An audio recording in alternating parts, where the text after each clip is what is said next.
I was told this morning, at least I wasn't told this morning, I was told several days ago, I was told that this morning I should use as a basis for some sharing of ideas that I should use an Hawaiian proverb. And I don't know where that suggestion came from. I did suggest its origin this morning, but I, as a compassionate individual, I've moved on.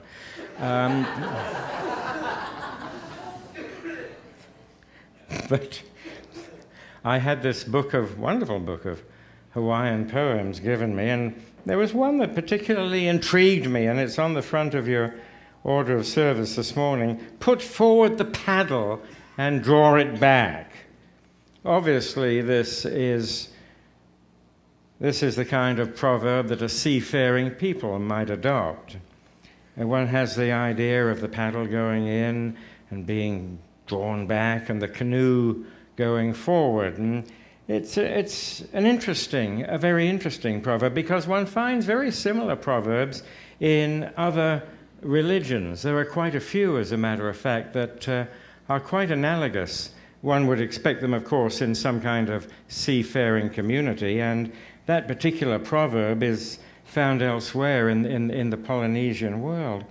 But Jesus, of course, had a slightly different notion when he told us that we should put our hands to the plow. This is in Luke 9. We should put our hands to the plow and go forward. I've never paddled a canoe. It looks terribly strenuous. When I'm sitting on the balcony of my hotel room, I'm living in a hotel room at the moment overlooking the beach, and I see people out there paddling, and it looks frightfully strenuous. I did row in college, I admit, but the paddling looks even more strenuous. And then, of course, I think of Jesus' notion of putting one's hand to the plow, which is a great idea, but I don't really fancy at any age being behind a plow with two oxen pushing it along. It's pretty strenuous work. At least it was in the Palestine of Jesus' day, and certainly in the Middle Ages in other parts of the world. So I've always looked for a gentler kind of metaphor, something that I could do without too much strenuous effort, you understand. And as I grow older, it becomes more important that I consider these issues. So I've always loved, all my life as a matter of fact, what Jesus tells us in Matthew 7, when he says, "Knock, and the door will be opened. For everyone who asks receives, and he who seeks finds, and to him who knocks, the door will be opened." Well, that's always appealed to me, that notion of the door being opened. All of these proverbial expressions, all of these illustrative expressions, the paddling, the pushing the plow, the opening the door, what are they designed to do? They're designed to forward our progress in life, are they not? They're designed to tell us that life has to go forward. You can't go back. You can't stand still. You've got to go forward. So, as I say, I've avoided the strenuous notions of paddling and ploughing and opted for the doors. In fact, I always have. When I was a little boy in Sunday school, there was a marvelous painting. I think it was one of those paintings by a famous Victorian artist, Holman Hunt, somebody like that, of Jesus knocking on the door. It's called The Light of the World, as a matter of fact. And I always loved that notion of a door. And I established that notion very early in my thinking, in my consciousness. And I said, hey, that's a great metaphor for moving forward in life. Opening various doors, closing others, and so on and so forth. That's going to suit me. And I've stuck with that all my life.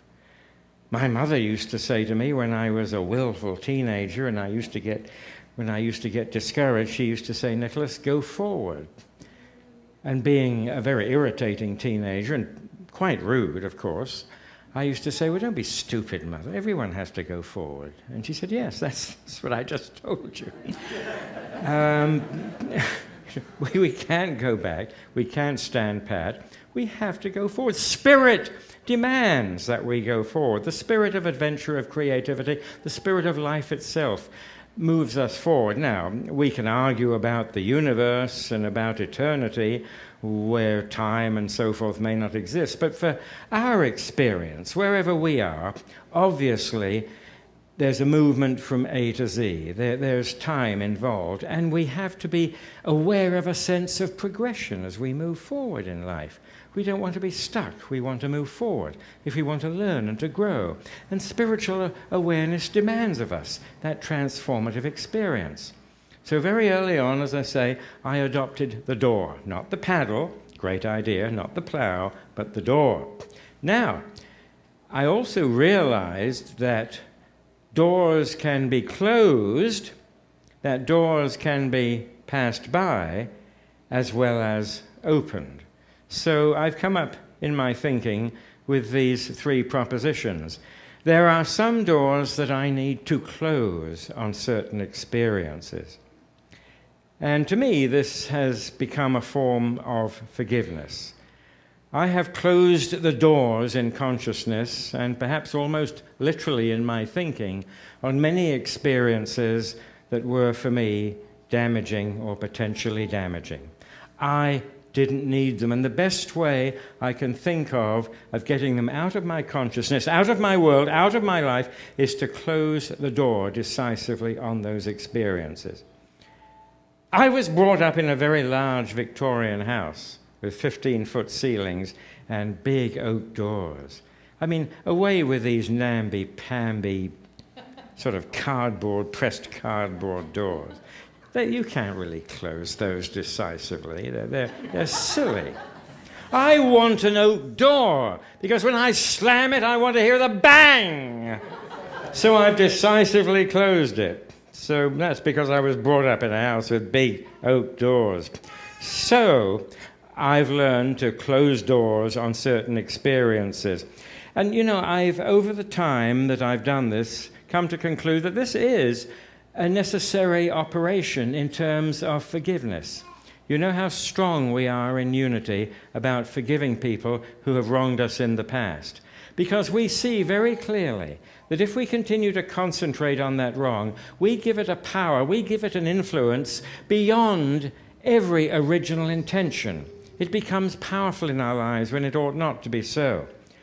There are many insults and wrongs that we have suffered in our lives that, of course, have taken their toll on us. But if we constantly rehearse them, if we remember them, if I may say so, and I hope you've had breakfast, if we regurgitate these experiences, they become more unpleasant as time goes on. I don't want that to happen in my life. I want to forgive, and I want to let go, and I want to close a door decisively on that experience. So doors, as a metaphor for closure and forgiveness, have become very important for me. Now let's remember that in unity, we don't say that unpleasant things don't exist. There's a double negative. You can figure that one out if you're a grammarian. We don't say ugly, nasty things don't exist. Sin and evil are in the world. I said it. A 4-letter word and a 3-letter word.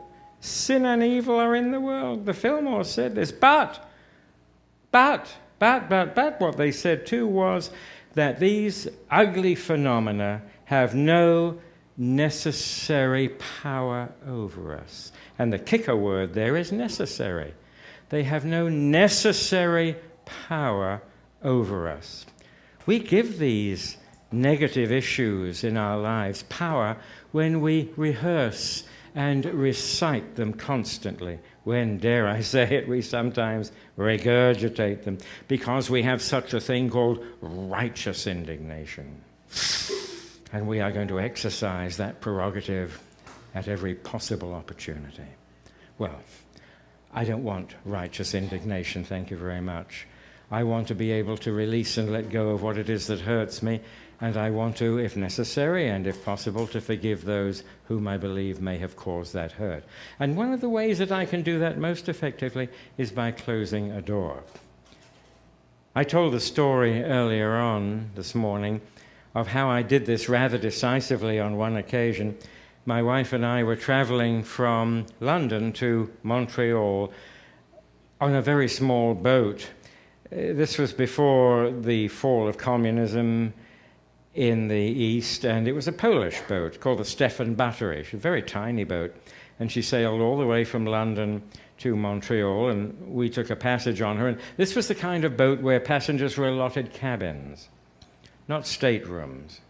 I mean, these days, when you go on a boat, for heaven's sake, what do you expect? You expect a stateroom with at least two queen-size beds. Back then, you got a cabin. You had to go down the corridor for the necessary, but you got a cabin and you got a couple of bunks. And since my wife is a little bit claustrophobic, she took the lower bunk and I took the upper bunk. There was about an 18-inch space between you when you were lying down and the ceiling of the cabin. So I was being troubled at that time by an event that had taken place in my past, and I was rehearsing it. I was bringing it back to life. I was giving it altogether too much power in consciousness. I was inflating it to a significance way beyond its original impact. I knew that, but I didn't know how to cope with it. And I remember clearly I had the dream of the door. And I saw this door behind me, and I knew that it was open, and I knew that in the room there lay that event. And so I went up to the door, and I slammed it. It was a big door, and I slammed it shut. And I guess when I slammed it shut, the slam woke me up, because I shot upright, hit my head on the cabin roof, and spent the rest of the voyage in a state of semi-consciousness as a result. But lo and behold, I had closed a door and an experience, and I have never opened that door again. That's a done deal. I'm sorry, that's finished. That is not going to hurt me or drag me down or compromise me ever again. It's gone, it's done with, it's finished, it's dealt with, period. The door is shut, okay? So doors work in that regard. Now, there are some doors that one should pass by, are there not? How many of us have been from time to time tempted to open a door which intuitively we knew was wrong for us to open? We're not stupid, folks. We're not. We have intuition. We have a mind. We know sometimes when an offer is too good to be true and when we shouldn't open a door. When years ago I was living in Florida, I was approached by a local businessman in the town I was living in. He knew that I had a multi-engine pilot's rating. Everybody says, ooh, yeah, how exciting, how brave. No. Flying is very boring. It's 95% boredom, 5% panic, so don't worry about that. You don't have to be brave to be a pilot. It's much safer up there than it is down here. But he knew I had this multi-engine license, and he said, would you like to make 50 grand? Well, this was a few years ago, and 50 grand was 50 grand. It's not much now, but it was then. I said, well, you know, that's okay. Tell me what's going on here. And he said, well, I'll buy you any airplane that you want. I'll buy you any twin-engined airplane you want. I and my associates, I think he actually used that phrase, my associates. I should have been warned right there. My associates are willing to put this money up. What he wanted me to do, of course, was, it turned out later, fly drugs in from Colombia across the Gulf and crash land in the swamps in South Florida there. And he was arrested a few years later. So it's altogether possible that had I succumbed and opened that door, I wouldn't be here talking to you today. I might be trying to reform some of my colleagues in federal pen, but I certainly wouldn't be. Who knows? But, you know, it's true. There are doors that we instinctively need to avoid. As I say, we're not stupid. Most of us know the difference between right and wrong, and we know when something's too good to be true. And so there are doors that we need to pass by on our path through life. But the most exciting doors, I think, are the ones that remain before us to be opened. That's where the real excitement lies. That's where the real challenge lies. To be animated by the thought that there is still work to be done, folks. None of us in this room is spiritually redundant.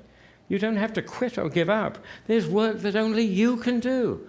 I don't know what that work is. I don't want to know. That's your business and God's. But there is work that only we can do. If we have the courage sometimes to just open the door to that experience. There's a woman who's just retired from a leading position as one of the world's great anchor women or interviewers. It could be Barbara Walters, I believe it is, because she's retired for about the 15th time. She's now 84, and she says she's going to quit. But I think it was she who told the story about her early days in media, when, of course, women were not supposed to be anchor people. They weren't supposed to be great interviewers. There was discrimination, as there was discrimination in every other area often in that period. And so she had a relatively menial task in one of the big media giants, ABC, NBC, I don't know what it was. But she knew she had talent. She knew darn well she could do the job. And so she had also observed that her boss, who was the big panjandrum, he came in a little bit early every morning, earlier than his secretary and receptionist, who was a little bit of a dragon. And he would go into his inner office and sit there for a few minutes, probably chomping on a large cigar, which was perfectly permissible in those days. Large cigar, delicious. Anyway, I gave up such indulgences and infantile... Never mind, we won't get into that. No, Freud has no place on Sunday morning. And she, he smoked cigars, and it was the end of him, bless his heart. But she came in early one morning, and she had the courage to open the door to the outer office, a big door, intimidating door, but sure enough, the receptionist secretary wasn't there. And so she went straight up to the big inner sanctum door, behind which sat the great mogul, and she opened this door. She didn't even knock. She opened it and she went in, and she said, there's a celebrity arriving in New York today. I think I can interview him for the station. I'm going to do it. He was shocked, of course. I don't know who the celebrity was. I think it was a film star coming in on one of the big liners. Probably Cary Grant. You remember Cary Grant? Nobody speaks like that. Oh, my dear, you're ravishing tonight. Nobody speaks. And he didn't speak to interviewers either. But if this was Barbara Walters, and I believe it was, she said, I can do the job. And she did it. She got that interview, and it ran on television. There's somebody who took advantage of a situation and literally opened a door, 2 doors in fact, and proved that she was up to the job. Well, now that's a story, true or not. But the fact of the matter is that in our experience, we should always be open to that notion. There are doors ahead of us, folks. Doors that if we open, we shall discover that there is behind those doors opportunities for us that only we can experience and develop. They don't have to be great, significant, world-shattering experiences that lead to a multi-million-dollar career in the media. No, of course not. It can be quite a small thing, maybe just helping somebody through the day or through the week. It doesn't matter. It doesn't matter. Jesus said in the Gospel of John, in God's house there are many rooms. There are many rooms. In some versions, he says mansions. Mansione in Latin means a soldier's resting place. But what he said basically was that there are many rooms in God's house. Now, if you want to go into a room, there has to be a door or a doorway. And Jesus told us that in every room there lay the potential for creative good. There's so much that we can do. There are so many rooms that lay before us. So many opportunities if we're willing just to move forward, as we must, and open those doors. I don't know, I cannot know what for each of you lies in the future. That's your business and God's business. But I do know one thing, and I do believe one thing, and I do say one thing, and I do promote one thing, and that is the notion that before us, in our forward movement, which must transpire if we are to grow, there lie many doors, and we can open these, and we shall discover behind them good opportunities that only we can take advantage of. Only we truly can fulfill. Every opportunity in life must be viewed in this way. And that, I think, is something that is hugely important to us as we consider our forward movement. Never forget doors, folks. Never forget them. They're not the insignificant trifles you imagine them to be. Doors are very, very important. They are redolent of significance, and they are metaphors for forward movement in life itself. I'm finished.